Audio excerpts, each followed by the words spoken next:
Welcome, everybody. Welcome, good morning, good afternoon, and welcome to our webinar today. I'm delighted that you've joined us, and I know many of you are listening to this in post.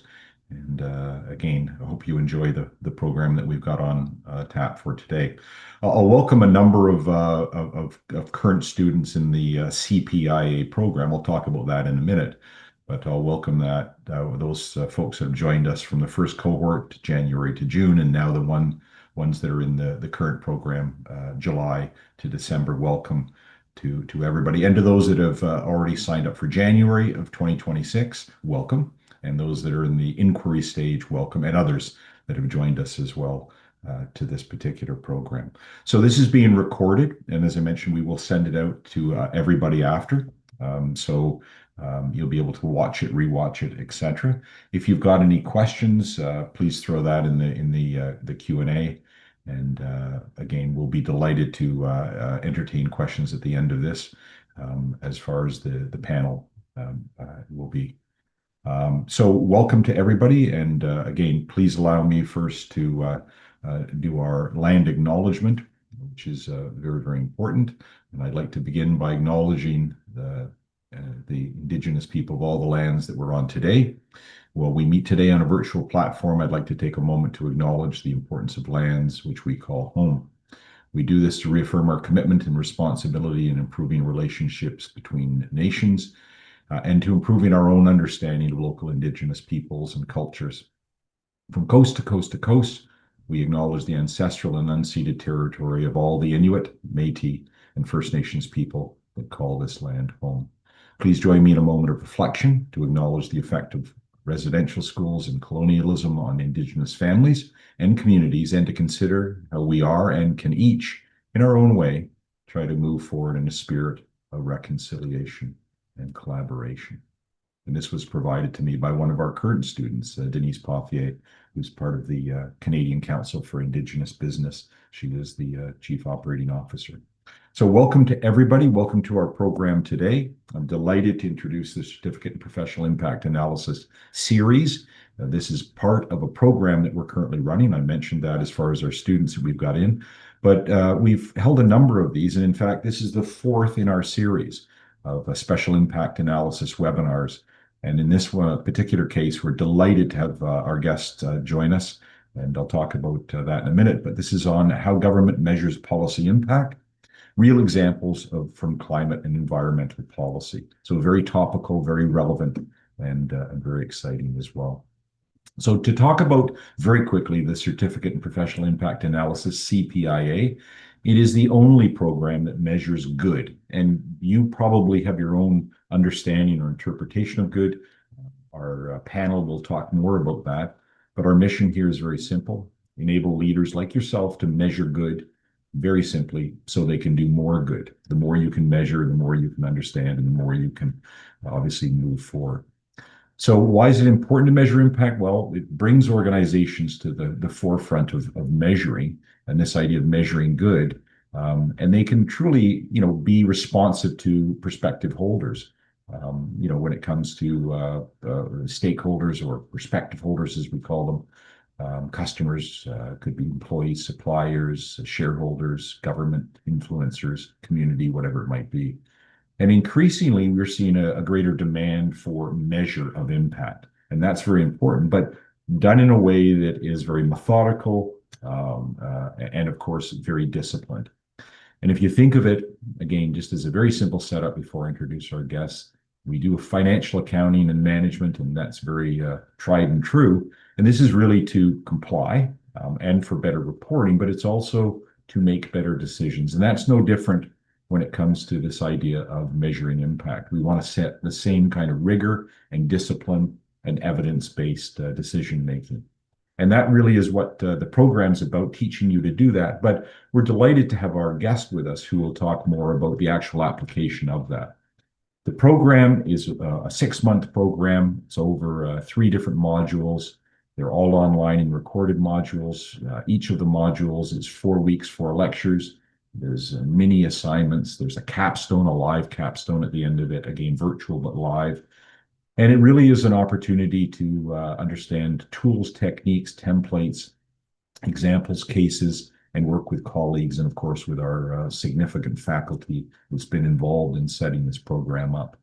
And you are going to meet Dr. Kashi today, but also his colleague, Dr. Chris Cotton, is involved in teaching, and Dr. Elspeth Murray is involved in the setup of the program, design of it, and for its application, both in for-profit, not-for-profit, NGO, government, right across the spectrum in terms of different organizations that are a part of this. So let me introduce our guests today and get right into the meat of this. I'll introduce Dr. Bahman Kashi. He is a continuing adjunct assistant professor at Queen's University and the founder and chief economist with Limestone Analytics. And Dr. Kashi has worked on capacity building and technical advisory projects all around the world, and I mean all around the world. His research interests include economics of energy, transport and telecommunications markets, private sector engagement, and innovative finance, integration of environmental and social impacts into cost-benefit analysis, monitoring and evaluation, and institutional aspects of impact analysis. Welcome, Dr. Kashi.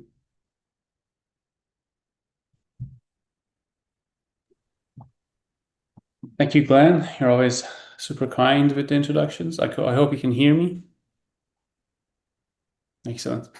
So good morning, good afternoon. Welcome, everyone. I'd like to introduce our esteemed guest here. I had the pleasure of getting to know Mikaela at a conference, actually. We met at a conference in DC that was focused on cost-benefit analysis for both regulatory and projects and events. Mikaela is an economist at Environment and Climate Change Canada, ECCC, working on regulatory analysis and public sector. Her work focuses on using cost-benefit analysis to examine environmental regulations, including climate change mitigation projects. Mikaela holds a BA in Economics and International Development Studies from St. Mary's University, and she went on to complete an MA in Economics from the University of British Columbia, specializing in development and environmental economics. Now, before I pass things to Mikaela, I appreciate that we have a diverse group coming into this webinar and to CPIA. So I think it's useful to define the term impact analysis that you keep hearing about in this webinar, and if you've been involved and followed our work. The name of this webinar series or the name of the CPIA program, they all have the term impact analysis. And some people ask, like, why did we choose this term to refer to the content of the program? So in this space, we have many actors. There are many actors in the society who are concerned with social impact. Like the government wants to improve the well-being of the society. The NGOs are trying to fill any gaps left by the government. There are for-profit entities that are interested in financial and social impacts of the core or the charitable activities. And there are individuals concerned with how events or decisions impact them and those they care about. So there are so many different actors who are interested in social impact. However, they tend to take very isolated approaches to analyzing it, which might seem relevant from their own perspective, but at the end of the day, it's all about social impact. So what we're trying to do, or our approach, is to bridge this gap and discuss impact analysis in a way that is relevant to anyone concerned with social impact. So you will see a diverse group of guests come to this webinar over time if you subscribe to future events as well. This could be from government, academia, private sector, NGOs. And what they have in common is that they're concerned about social impact. So impact analysis really covers various analytical approaches, including impact measurement, evaluation, and accounting. And by that, I mean impact accounting. So Mikaela is a practitioner who conducts cost-benefit analysis to inform government policy. And in impact analysis terminology, we consider cost-benefit analysis a critical tool under the umbrella of impact accounting.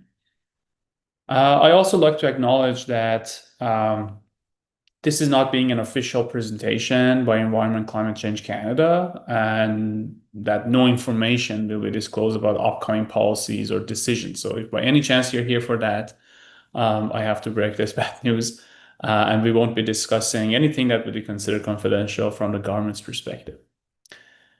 So with that, I'd like to invite Mikaela to join us and basically have the icebreaker question or the starting question for Mikaela, which is where do impact and impact analysis come into your work? Is it like the primary thing you're after, a secondary side thing that matters to your work? Is it a personal passion? The very broad question, really. Thank you, Bahman. I'm honored to be here, and yeah, thanks again for the lovely introduction. So, as you said, I work for Environment and Climate Change Canada, and I work in what's called regulatory analysis. So, the group that I work in is sort of functioning like internal consultants within our department. So, what happens is there are many groups throughout the department working on a variety of different environmental issues. It can be anywhere from issues of species at risk to various kind of climate change related sectors or chemicals and substances that are found to be toxic. And they would come to our group when regulations are being proposed, and we would work with them to conduct impact analyses on these proposals. So, as you said, my predominant focus is on cost-benefit analysis. So that's the main part of our impact analysis that's done. And that would be on Canadian society as a whole, while we also look at potential distributional impacts within society on these regulations. So the core output of what I work on is what's called a regulatory impact analysis statement. So we also often sort of colloquially call this a RIAS, just because it's much easier than saying the full name all the time. So if I happen to say RIAS throughout, that's what I'm referring to. So this is a non-technical report that's published alongside the legal text of regulations or proposed regulations. And this would outline in sort of plain language, what are the regulations? What are the goals of the regulations? Why are we putting them in place? And also, what is the expected impact of these regulations? So predominantly I work on climate change files, but as I said, there's many different areas of environmental focus within the department. But all of this is to say that my work really has impact analysis as the primary goal. It's the primary focus of what I'm doing day to day and in the outputs that I'm creating. It really is almost everything I'm doing is either in evaluating the impact of an analysis or working on communicating the impact of the analysis that we've already done. So it really is kind of plan A. It's what we really work towards, which is really interesting. Thanks for that. I do feel like I have the privilege of having a microphone to ask all the questions, but I'd like to remind everyone that you can put your questions in the Q&A. We'll have time, we have set aside time for the end of this conversation to actually attend to any questions that come in. So my next question is just asking you, how did you end up here? What was the path that took you to where you are with respect to impact analysis? Yeah, no, it's a good question. I think along my journey, I've asked that question to a lot of people that I've found have been doing work that I'm interested in. And I'm sure there's lots of people on this call that are kind of trying to figure out their own path and where they want to end up. So it's a good one. I would like to say I've long had an interest in evidence-based decision making, but I think that it's only with the benefit of hindsight that I've really been able to connect these dots and say that that's kind of always been there and that's led me to where I am. So although I might make it sound like this was a very straightforward path, believe me when I say it's a little bit more winding than it might sound. So I really got here by many years ago. I found myself in Kenya with an international development organization visiting their projects. And I took a really great interest in the stories of impact that not just this one organization, but all organizations use to describe what they're doing. And I started asking sort of myself a lot of questions about how do we know really that these impacts are taking place? How do we know whether or not a project is successful? And if they're so successful, then why are we not scaling them up and just solving the problems that we're after?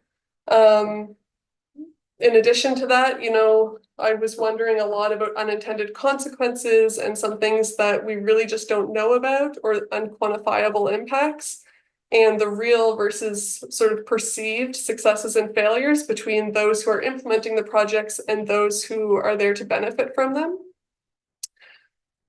So at this point, I would say I didn't really realize that this was a career path. It really wasn't my intention. These were just questions that were sort of stirring in my mind and that I really had an interest in.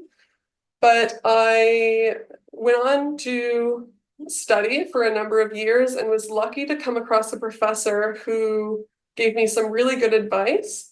Or maybe it was more of a comment, but he told me once that if I really wanted to make a difference, I had to do more than just care about problems, that I really had to develop skills that that I would be able to use to contribute towards the solutions of some of these big issues that I was really inspired by and interested in. So in a roundabout way, I ended up studying economics, which I found was a really interesting sort of perspective that I could apply to the topics and the questions that I was really interested in. It was a few years after that I really found impact analysis. I happened to actually take a course on impact analysis, and I felt like a light went off or a light went on, sorry. That really connected like the skills I had in economics, my interest in international development and some of these questions, and all of these musings I had about unintended consequences and how do we really measure whether something is making a difference. It felt like it was really the intersection of all of these things I'd been interested in for so long and didn't really realize were as connected as they are. So topic-wise, my interest in international development over time, it was a very general interest, but it sort of started to become more of an interest in the nexus between international development and climate change, and looking at how there's a big difference between those who are really heavily contributing to climate change and those who are experiencing its impacts. And then that sort of continued until I arrived here. So I'm now working predominantly in the environmental space on climate change in particular. But yeah, that was sort of the long and short story of how it's all come to be. Yeah, and a lot of different areas we see how a source of a problem that needs broader attention comes from situations where benefits and costs are not borne by the same subgroup, but they might not have the same power in decision making. So that can be seen in domestic matters and international matters. Nowadays, probably in the space too. So maybe I'll go to the next question, which is maybe getting things a bit more interesting and tangible. What are some examples of decisions or events that you analyze? How can impact analysis influence the decision? Yeah, so I'll start more generally, I guess, in the beginning. So to your first question on events that we analyze, I would say in general, when we're conducting a cost-benefit analysis of any intervention, whether it be a regulation or say it's a project, like a development project or any project, one thing you really need to start with is defining a counterfactual, right? We need to know, what is the world going to look like even without this regulation, right? What is it going to look like in 5 years, 10 years, 15 years? We need a forecast, and it's kind of our best guess using the information that we have and what we believe will continue to happen into the future. And then we can use that to adapt to what we would call a regulatory scenario or a policy scenario, but it's really creating a new situation where, okay, this project or this regulation, if it were to be in place now, what would the future look like? And we can use these two scenarios to help us measure the impact. So the difference in between what the world is going to look like with or without then helps us to define sort of those incremental impacts. So that is sort of generally where we would go. When we have those, in addition to sort of defining those two scenarios, we would also need to start looking at what are the impacts, what are the potential impacts we would expect, like what sorts of costs are going to be incurred and what kind of benefits would we expect. Are there other costs or benefits that maybe aren't quite as obvious as, the first ones you might think of? And what do those look like? And can we measure those? So this all sounds sort of up in the clouds, but I can ground it a little bit with an example of a regulation that was published in 2023. It was finalized. So this is called the Electric Vehicle Availability Standard, which is a regulation that was finalized. The regulatory impact analysis statement was published alongside the legal text of the regulations, as I said, in December of 2023. So under this regulation, it's regulating auto manufacturers and importers and requiring them to comply with sales targets that are outlined. There's a trajectory outlined in both the text and the report that we lay out, where there are targets that begin in 2026 that say that 20% of vehicles that are offered for sale should be ZEV, and that increases annually to 60% in 2030 and then 100% by 2035. So from 2035 and onwards, all vehicles offered for sale would be ZEV. So this is important. The transportation sector, I should say, is important for the issue of climate change, because the transportation sector generally is about 25% of all of Canada's emissions, and light duty vehicles, which are like passenger vehicles that you and I would all drive, those make up about half of transportation emissions. So if we want to achieve Canada's goal of net zero 2050, passenger vehicles,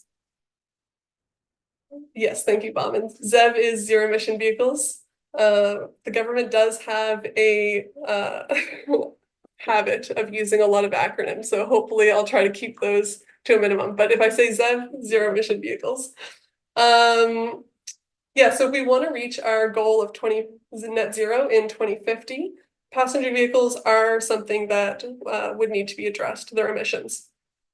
And because vehicles tend to be on the road for 10, 15, 20 years, the sooner we can address those emissions, the more we can sort of reach that goal, or the better we can do at reaching that goal, because it takes time for the on-road fleet to sort of change over when we hold on to cars for a number of years. So in this analysis, we took into account three main sources of impacts. So the first one being the cost of zero emission vehicles. So zero emission vehicles tend to have a higher upfront manufacturing cost, and those manufacturing costs tend to then be passed on to consumers through higher prices. Then there's also energy costs. So we expect to make a zero emission vehicle run, you're going to need more electricity. but you'll be using less gasoline. So there's a trade-off here of the sorts of energy that you're going to be using, and there's going to be different costs then associated with that trade-off. And then for benefits, the main benefit would be that we are going to avoid emitting GHGs into the atmosphere. And then there's lots of benefits that come along with that. So to dive a little bit into the cost of vehicles, it might sound simple at first to say, all right, 20% of vehicles in 2026, we just take the number of vehicles we think are going to be sold, multiply it by 20%, multiply it by a cost, bada bing, bada boom, we're all done. But it's a little bit more complicated than that, because as I said before, we need to define a baseline in a regulatory scenario. So even without regulations, we all know there are zero emission vehicles already on the road. People are buying them as is. So those vehicles that are already being sold are not coming from the regulation. The regulation doesn't start until 2026, and I see them on every corner. So we need first to have a forecast of what we think the world is going to look like, even without these regulations. How many zero emission vehicles are being sold sort of in this baseline scenario? And then we can apply the trajectory that is being set out by the regulations and find the difference. How many more zero emission vehicles are being sold because of the regulations? And then we can determine a cost from that, a total cost, I should say. When it comes to this change in energy, as I said before, more electricity is being used and less gasoline will be demanded due to this trade-off. So we used a model that is very handy in our department that is an energy model. So it's able to take in different inputs, and it'll tell us sort of what that change in electricity and gasoline is going to be. And then we can use sort of like provincial electricity and gasoline prices to then cost it out at what that will look like. And finally, our big benefit of GHG reductions. So this GHG reductions also can be estimated using our model that we have in the department, one of our models. But the big challenge here is, how do you then put a dollar value on that, right? Like, we know that reducing greenhouse gases is good. We know climate change is bad. Reducing GHGs must be good then, because we're helping to avoid that problem. But how do we monetize it, right? Well, luckily, there have been economists working on this issue for many, many years and have come up with a measure of a benefit for reducing greenhouse gases that's called the social cost of greenhouse gases. It's often referred to as the social cost of carbon, but the social cost of greenhouse gases, there's different ones for different greenhouse gases. So the social cost of GHGs are a measure of the additional damage that can be expected from an additional quantity of GHGs being emitted into the atmosphere, GHGs being greenhouse gases. So we generally would say 1 ton of greenhouse gases, what is the benefit of reducing that? So that's generally, if you find it online, it would be on a per ton basis. And we have it for the Government of Canada as 3 different GHGs. So we have the social cost of carbon, the social cost of methane, and the social cost of nitrous oxides. Where carbon dioxide, I would say, is the most common, but certainly there's applications for the others as well. So this measure includes the expected damages from various different climate change impacts. So they might be, or it would include changes in agricultural productivity, property damage, impacts to energy systems, and the likes. However, this is actually still considered to be a conservative estimate generally, because it can't encapsulate everything, right? Like, we have a lot of modeling challenges trying to determine exactly what the cost of all of the potential impacts of climate change might be, including some of the feedback loops, right? Like there's a lot of impacts that can sort of reverberate throughout society, throughout different sectors of the economy that are not fully encapsulated in the social cost of greenhouse gases. So the social cost of carbon, I'll use that one as an example in the Government of Canada's current guidance. So right now we have interim updated guidance. So it has not been finalized, but this interim guidance is published online. It estimates that the social cost of carbon in 2025 is about $270 a ton, and that's in 2021 dollars. So it would be slightly increased if we were to do the calculation for the most recent dollar year, but that's a very analytically probably detailed answer. But it increases annually as well. So $270 for 2025, and then over time that would continue going up. So in order to determine the benefit of these GHGs, we would use that model that I mentioned to say how many GHGs are being avoided by bringing all of these extra ZEVs onto the road, and then we can multiply them by this value to give us a total social cost, total social benefit of those reductions that are attributable to the regulations. So this regulation had a GHG benefit of about $96 billion, energy savings. So the gasoline savings were more than the electricity costs for a net energy savings of about $36 billion, a total cost of the manufacturing costs of ZEVs of about $54 billion for a net benefit of $78 billion. So that is the sort of overview of that regulation.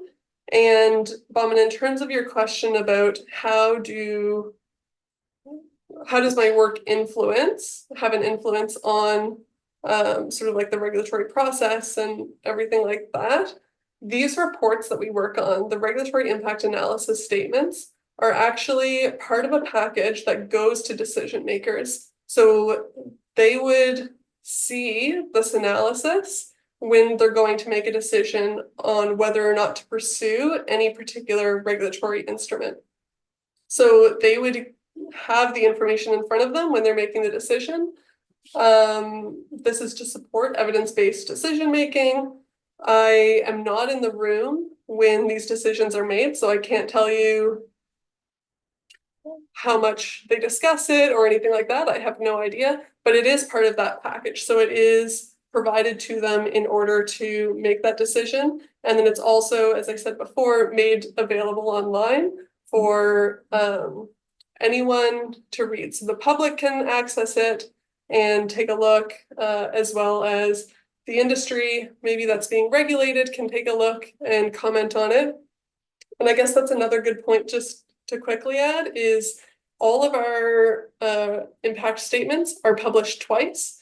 So they're published as a proposal, and then there's a big consultation process that happens afterwards where anyone who's interested can provide comments, can provide information that maybe they feel would be important or whatever. We meet with industry and provinces and NGOs, and they can provide feedback, and then that would be taken into consideration when we're finalizing the regulations and finalizing an updated analysis for the final regulations. So it does, there is an influence for having this and having sort of public engagement there as well.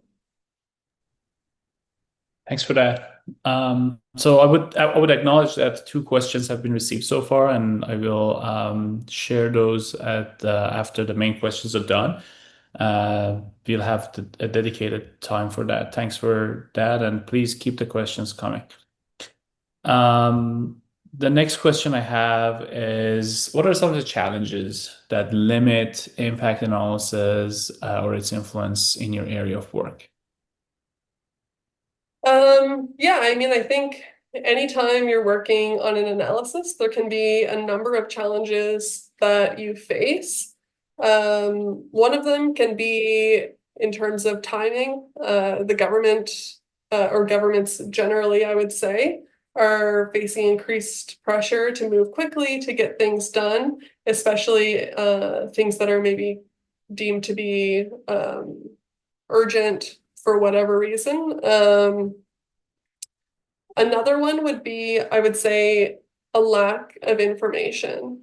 So moving away from climate change for a minute, I mentioned earlier that another area that we work in is in regulating substances that are considered to be toxic to the environment.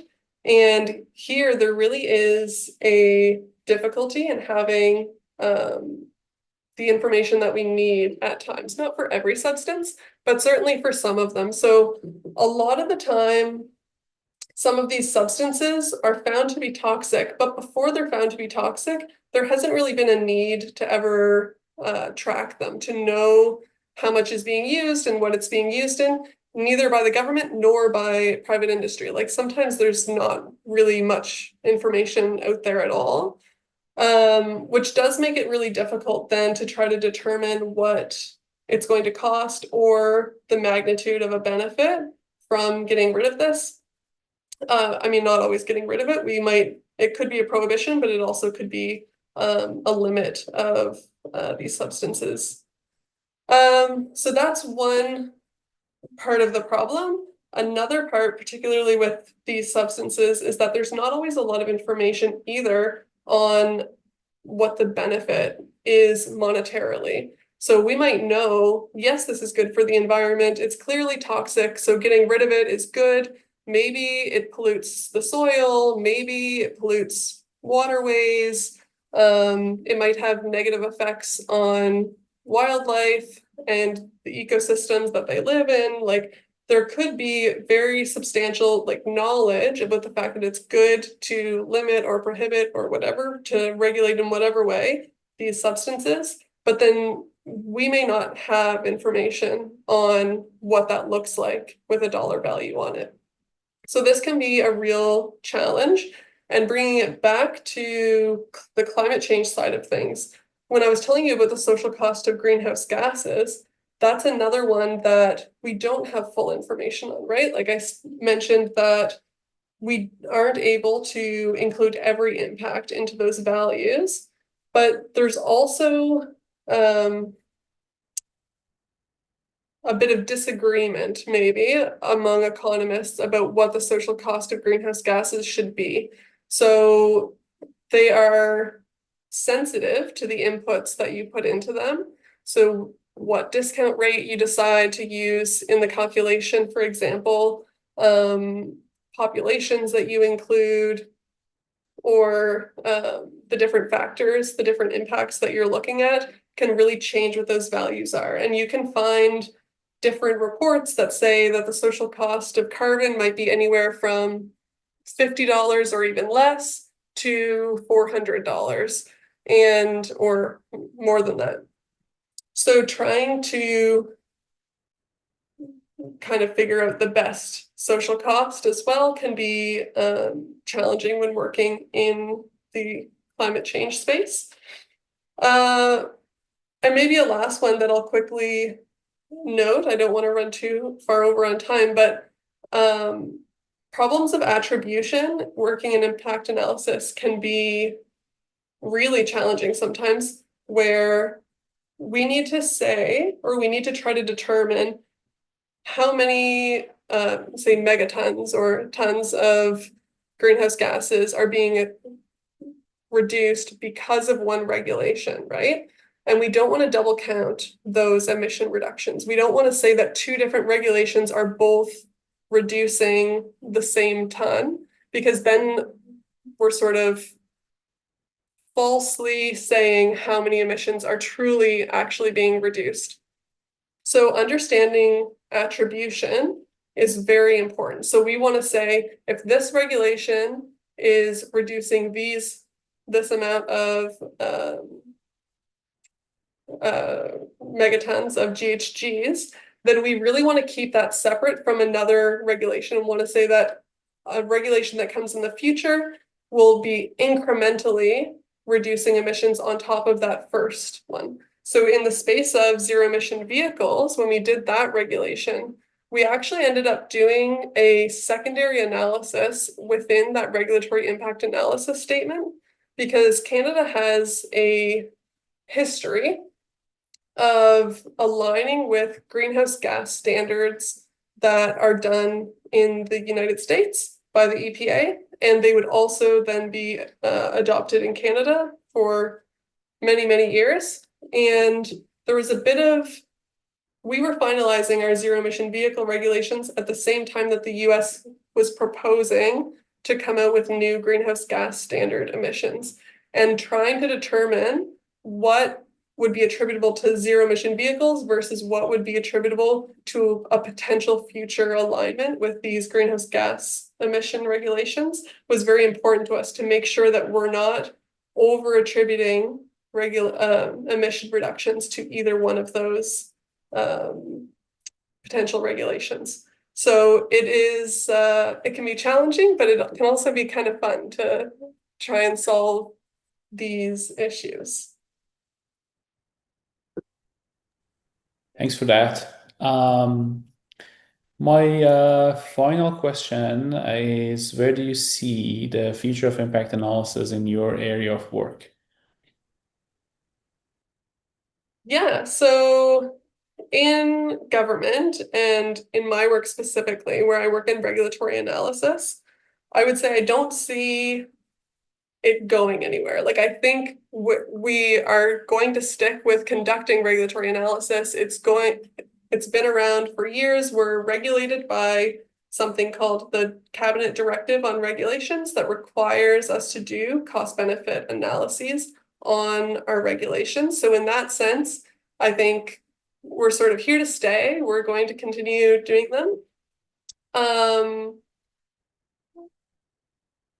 In terms of information, I would say I hope we continue to develop, continue collecting more information. As I said before, sometimes there's a challenge of information, and I do hope that we continue to develop that. I think not only governments, but academics also have done a lot of work and continue to do a lot of work on researching various environmental issues and how we can quantify some of these issues as well as monetize them.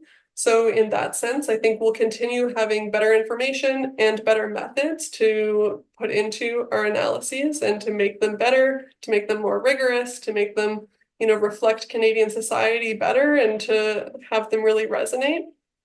I think we can always continue trying to get better at transparency and the communication of our analyses to the public to make sure that people understand what we're working on and what these regulations might look like. Yeah, I think, right now, my understanding is that CBA requirements are really restricted to regulations themselves. So there could be room to expand that requirement in government to sort of more than just regulations, but who knows? But yeah, I think maybe in terms of climate change itself, my hopelessly optimistic note would be that I hope we solve the climate crisis and no more regulations are needed.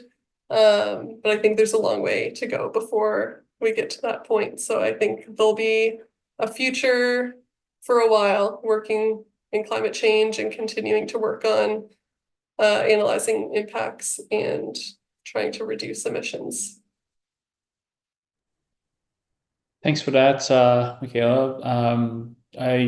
I believe the plan has been to pass on now to Glenn for the Q&A. I would just wanted to first thank you for going through all these questions of mine, and then wanted to suggest that we merge two of the questions that came in. We have several questions that have come in, but two of them, in my view, overlap quite a bit, which are, one is basically asking about measuring the known unknowns and at what point you think it's too much to model. I think one of the One of the questions uses the term overtuning or undertuning the analysis. How many things you bring in. An example that the first person brought was, for instance, the cost of disposing EVs in your example. Like, at what point do you think those should enter the model or not?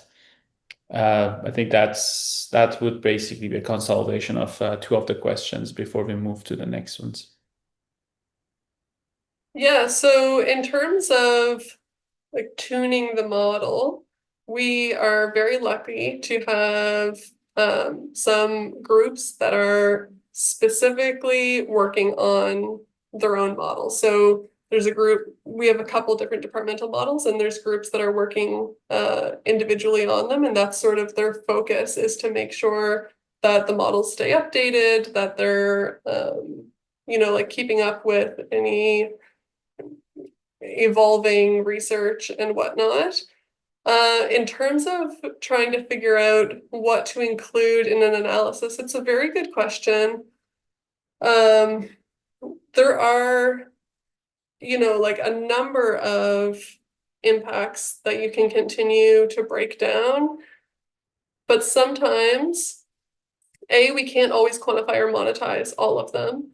And sometimes they would be, maybe we don't expect them to contribute significantly to the dollar value in one direction or another.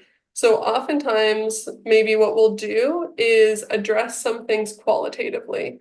So if we can't monetize things, then we'll talk about what the impact might look like and which direction we think that might sway the issue.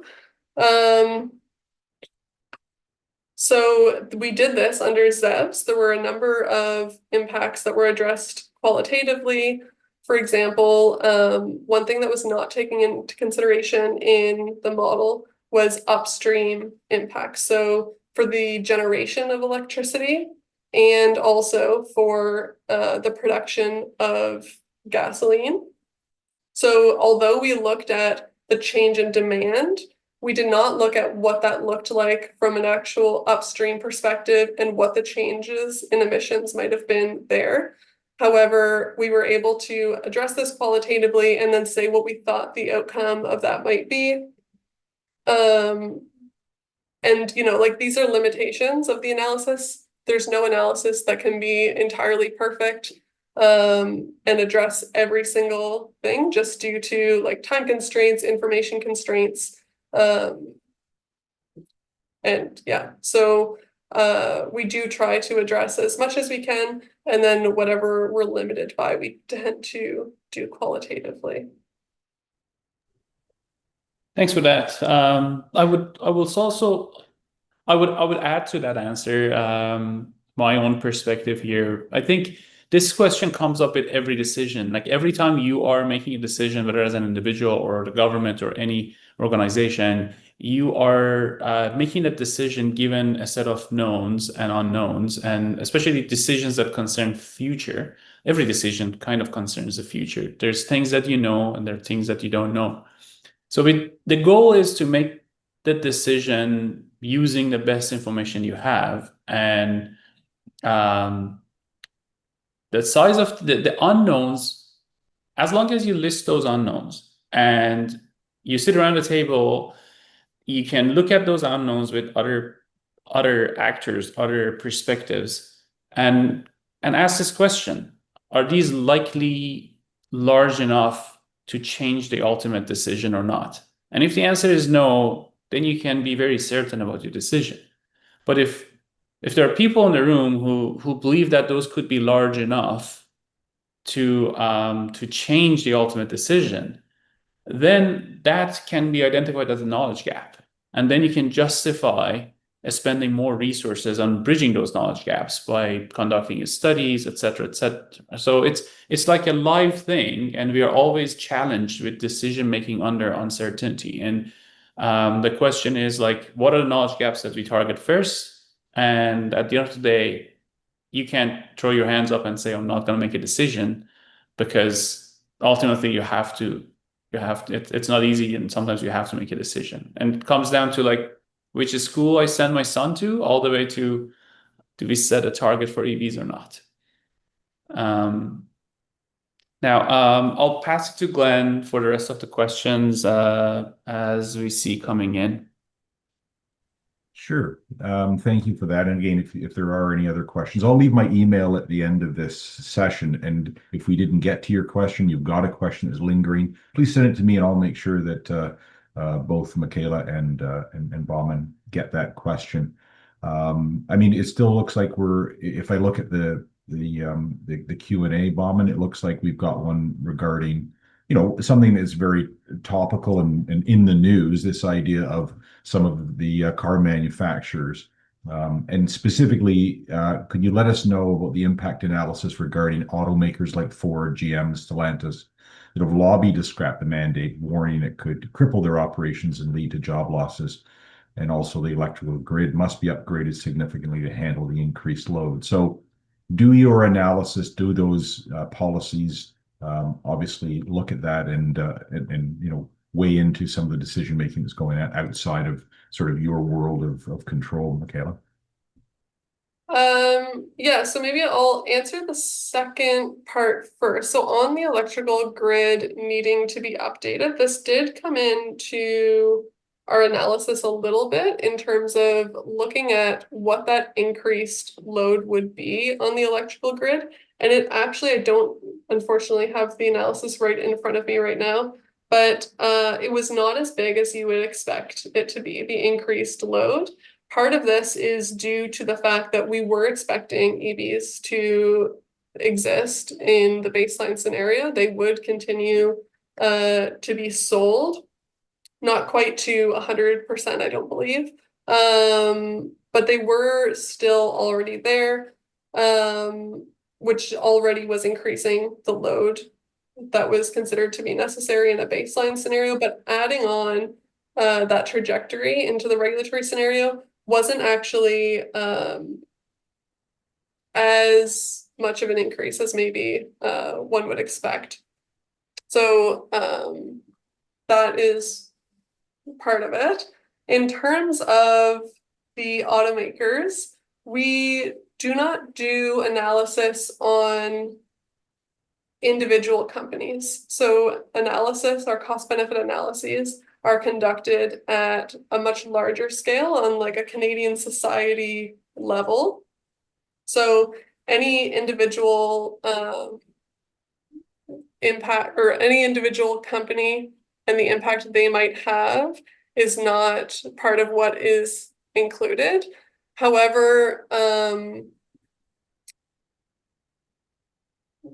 I think this question is maybe more about sort of recent concerns of automakers, which would have happened like long after our analysis was finalized. I think there's been some discussion by those automakers in the news since then that are talking about job losses amidst like other economic things going on. So I can't speak to that. Like that was after our analysis was done. It's kind of a different world a little bit that we're living in today than we were at that time. But certainly we would try to, where we can, understand whether or not job losses might occur in terms of society generally, but also as part of those like distributional impacts that I was talking about. We often would also try to discuss whether or not we think job losses are happening, say, in a particular region or with a particular subpopulation within Canada as well. So we do try to address those where we can and where we have the information to do so. Great. Thank you for that. And again, sorry, Bahman, did you have some comment? Oh, that just one quick note here, because in the practice of impact accounting, you can break down and look at different perspectives. A regulatory impact assessment might not do that, but it doesn't mean that you cannot. One sort of quick note on this particular example is that the private sector is always worried about restrictions.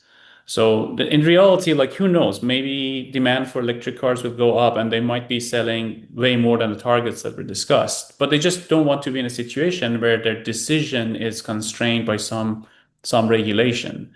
And it's always coming down to, so note that like the manufacturers might speak about job losses, but job losses come from reduced production. Reduced production means reduced profit. So you have to be mindful that these firms, I'm not saying that the profit for the firms should not be accounted for, but when you look at it, those firms will be at a loss if these restrictions end up, if these regulations end up forcing them to be in a position that we prefer not to be in. And that's the case. Like from a government's perspective, every time a regulation is imposed, some actors, some perspectives might be impacted negatively. And always the question is like, as a whole, are we better off as a society or not? And if yes, then either that actor might need to just absorb it, or we need to figure out a way to compensate them. If we impose a tax on tobacco manufacturers will not be happy, and there will be job losses in tobacco manufacturing processes. But then the question is if the health benefits justify that or not. So it's always that perspective of an individual actor in the society versus the society as a whole that comes into the picture. There. I will put my email up here. If there are additional questions, please feel free to reach out to me. And I know there are. We've got a number that are in the queue. I mean, one of the things that I wanted to talk about, obviously, was the program related to this, which is the Certified Professional Impact Analysis Program, that Bahman runs along with Dr. Cotton and Dr. Murray. Again, is it right for you? I think of what Mikaela said. I mean, if I wanted to make a difference, I really needed to care about what I was doing. I really needed to be able to measure what I was doing. I really needed to be able to measure with evidence and empirically to be able to make sound decisions going forward. So these are all related to, obviously, the talk that we've had today with Mikaela and with Bahman, related to the program itself. And, as you think about, is this a program that may be of interest to you? Well, that's how I think it all starts, is exactly as Mikaela listed, is that you've got a passion for this thing called impact. The ideal of measuring that is more important than ever. So I want to say a thank you to Mikaela for being a part of this and for bringing her expertise, her experience, obviously the comments and conversation today, and for Dr. Bahman Kashi for organizing this and leading the program. And thank you to Jason in the background. And thank you to those that have attended today. Those that are listening to this in post, please feel free to reach out to me. You can see my email. I'll make sure that Mikaela and Bahman get this. But again, we'd be delighted to have you in the program. And again, Mikaela, thank you. And Bahman, thank you for organizing this today. All the best to everyone, and have a wonderful day. Take care.